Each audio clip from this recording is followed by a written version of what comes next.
having what she says in South Africa. So let's go. So how did this collaboration come about? Which one of you convinced the other to do this piece? For me, it really was a byproduct of just talking with Joe cross-country on the phone. And the conversation, I moved it toward being about how creatively blocked I am these days and unable to draw. I said, well, when I come east, why don't we spend a couple of days drawing together, jamming, which is a tradition from underground comics where you start a drawing, somebody else continues it, and somehow a comic strip comes out of it. But pretty soon we began talking about Gaza because it was in the front of our brains, both of us for different reasons. Then Françoise heard us talking, said, stop. And then I'm her husband, I gotta stop. So the next thing she did was say, okay, I'll connect you through Zoom. And then whatever you're saying, it started to get interesting. Let's just have a transcription of what you're talking about. And so that is what we distilled down into being the 3-page comic strip. And I flew out twice, and we spent each time 4 days together, basically working elbow to elbow, and listening to music, drawing, maybe deciding on how a panel should look, arguing a little about a couple of things.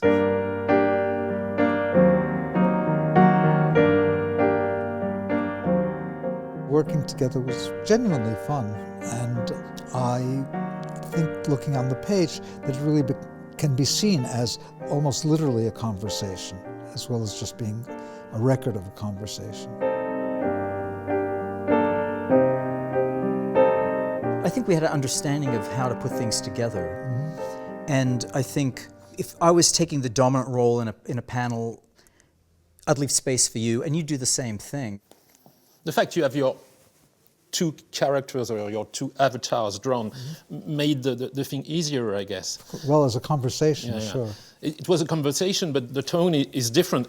You've got the punchlines, and Joe is much more questioning. Joe's an interviewer by profession as well as a cartoonist. And I don't think we were trying to get our personalities out, but I think naturally there was a different tone in I had a different tone from Art, but it sort of blended well together.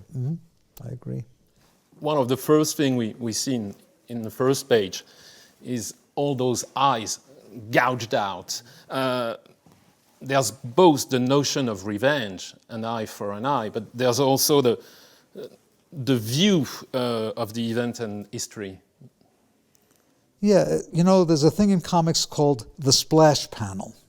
And the splash panel is the one that gives you the feeling of the whole story before you begin and enter into it, something to attract you into the subject. And here it was natural to start this way because it was all about vengeance and counter-vengeance. And so an eye to an eye is one of the first things that came up with the Palestinians having their grievance that they were acting out on the 7th, and from the 8th or 9th on, it was Israel acting out. So it wasn't an eye for an eye, it was 1,000 eyes for an eye eventually. And so that was worth drawing. And having a picture that ends up having a kind of graphic poster-like quality is a good way into the head. On each of these pages, there's at least one image that holds you and gives the theme of the page. There's a lot of sketches of Netanyahu in the exhibit. That was one of the hardest things for me to do. How difficult was it for you? Impossible, because Netanyahu doesn't have a face. If you're on a subway, everybody, if they were all male, you just go, oh, there's a lot of Netanyahus around, you know. But to find the specifics, which is what caricature is about, is very difficult with him. He's fat, he's not fat, he's smiling, he's snarling, all at the same time. But he doesn't look distinguished. For me, he looks like a shoe salesman. With most public figures, after a week, the alpha cartoonists, the ones who specialize in caricature, figure out exactly how to draw Charles de Gaulle. So you know exactly what nose to make, what the expression has to be. I never saw that with Netanyahu. I looked online to see what other people drew when they were drawing Netanyahu. They don't look anything like each other. They don't really look like him. I think I counted 43 different little heads of Netanyahu before I settled on one. And even on the 43rd one, it wasn't quite looking right. And what I did was I took an overlay on top of one of the other sketches and colored it green. And as soon as it was his face green, it looked exactly like Netanyahu, because it's the color for monsters, like Frankenstein, things like that. So it was a long search to just get this little 1 inch of bristles covered. Joe Sacco, does this war have a more personal or intimate dimension for you than for us who are merely witnesses? I can't say how you or others feel about what's going on. I just know my own reaction to it. And Gaza holds a special place for me. I spent a lot of time there. People were very hospitable to me there. I did a whole book about what happened in Gaza in the 1950s and in the early 2000s. And I know a lot of those streets quite well. I stayed in the refugee camps. So seeing it all obliterated and seeing all those lives lost and lives ruined, yeah, it hit me very hard. So yeah, Gaza's sort of in my blood. Very quickly on the first page, the question of names arises. Well, it's about naming things, and you're not afraid of words. You're not afraid to call a spade a spade. What struck me was, I think originally I said, well, genocide in the balloon, and I went back and went, no, I have a better idea. Genocide-ish. Because then it's an adjective, and an adjective doesn't have the same concrete power as a noun. And so that felt to me like it's interesting, and it's kind of ironic and makes you think about what it means when you're saying genocide. Like, is it only a genocide when 6 million are killed? Or if 1 million, is it still genocide or genocidish? How about 1,000? Do you share this point of view, Joe? I totally understood Art's point, and it's from his perspective. To me, it was clear it was a genocide from day 2, basically because the bombing was so heavy right away, and Netanyahu began making references to the Bible and the wiping out of an entire people on the orders of God in the Bible. So I thought, okay, he's signaling that this is going to go beyond an eye for an eye, or even 1,000 eyes for an eye. It's some form of retribution that is going to veer into genocide. And very quickly, too, other Israeli politicians and media people stepped up and said basically the same thing, some version of the same thing. And so to me, it was a genocide right away. There's no mention of either Biden or Trump in this comic. Why is America kept out of the picture in this one? Because it's omnipresent as two people living in America talking about this situation.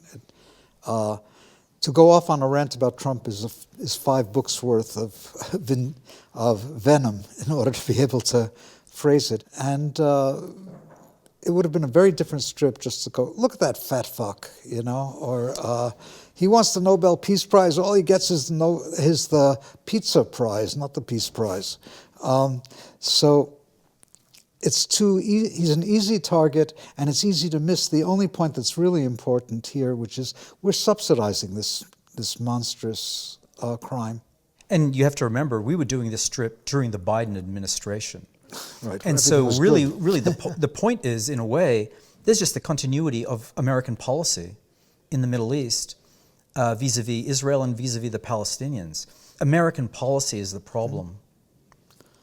Can we talk about the title, Never Again and Again and Again?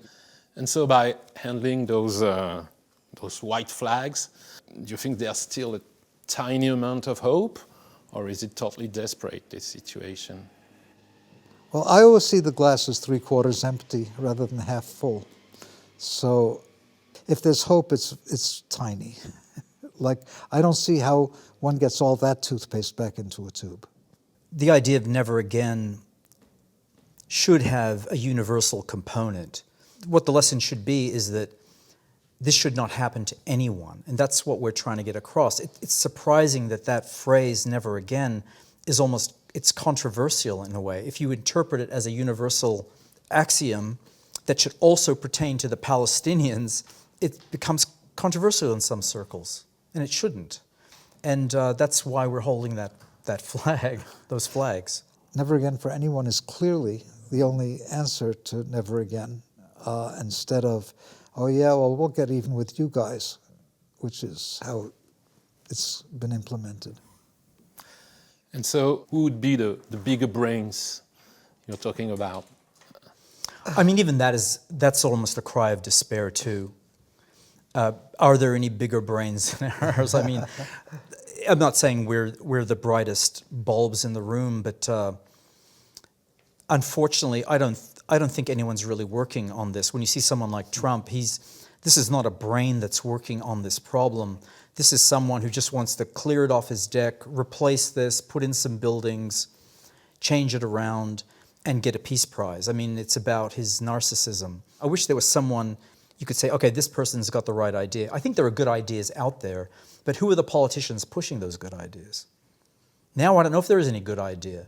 It's become such a zero-sum game. So the only hope is to keep a universal message alive. Obviously not for this time, but for the next again. But it's a good question. It is a good question. If we find the bigger brain, We'll let you know. We'll do another 3-page piece.